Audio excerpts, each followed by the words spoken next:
В эфире новости экономики. Здравствуйте. В студии работает Нургуяна Иванова. В России вступил в силу закон о страховании жилья от чрезвычайных ситуаций, позволяющий гражданам гарантировать полную компенсацию в случае его утери. Пилотными регионами для программы станут Подмосковье, Санкт-Петербург, Ленинградская, Новосибирская и Омская области, а также Забайкалье, Пермский, Красноярский и Хабаровский края. В перечень покрываемых рисков будет обязательно входить гибель жилья в результате чрезвычайных ситуаций.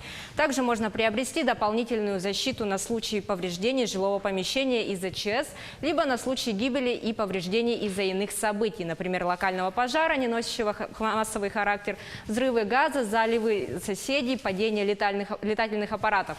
В случае гибели жилья страховщик выплачивает 300-500 тысяч рублей, суммы сверх этого покрываются из бюджета.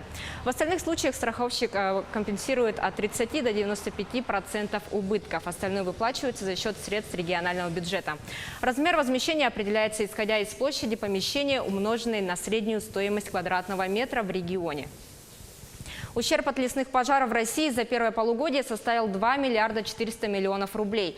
Такую оценку привела Счетная палата Российской Федерации. По данным последних проверок ведомства, к основным причинам ситуации относятся нехватка финансирования, отсутствие необходимой техники, неукомплектованность подразделений наземной и авиационной охраны в регионах и низкое качество противопожарных мероприятий, проводимых арендаторами.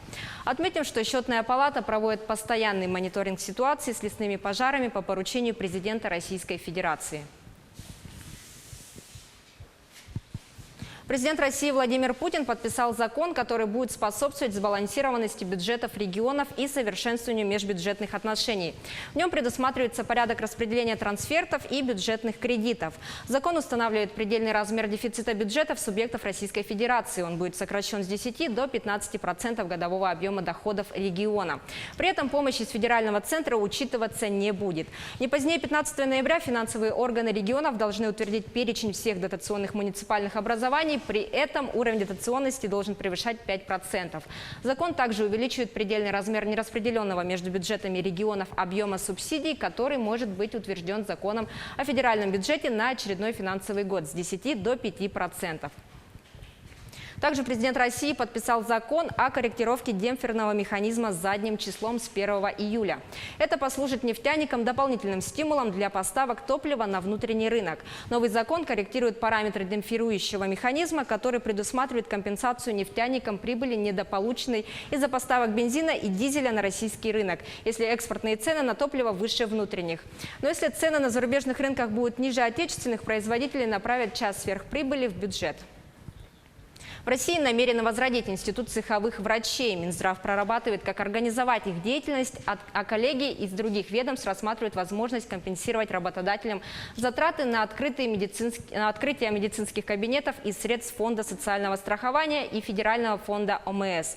Появление медиков на производстве и в офисах упростит доступ к медпомощи, но будет по карману лишь крупному бизнесу, говорят эксперты.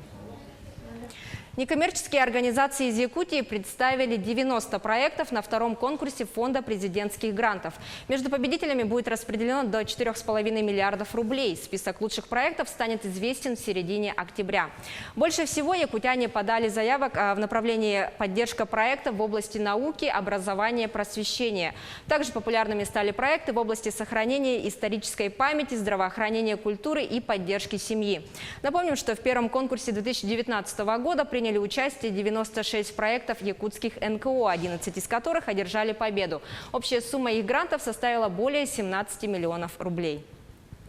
Агентство FTSE Russell подтвердило участие Алроса в международном индексе FTSE for Good. Индекс оценивает эффективность компаний, демонстрирующих высокие показатели в области экологии, социального развития и корпоративного управления. Индексы используются широким кругом участников рынка, в том числе для оценки ответственных инвестиционных фондов и других продуктов. Как сказал глава компании Сергей Иванов, Алроса своим примером старается показать, что современная алмазодобыча – это прозрачный, ответственный бизнес, соответствующий лучшим мировым практикам.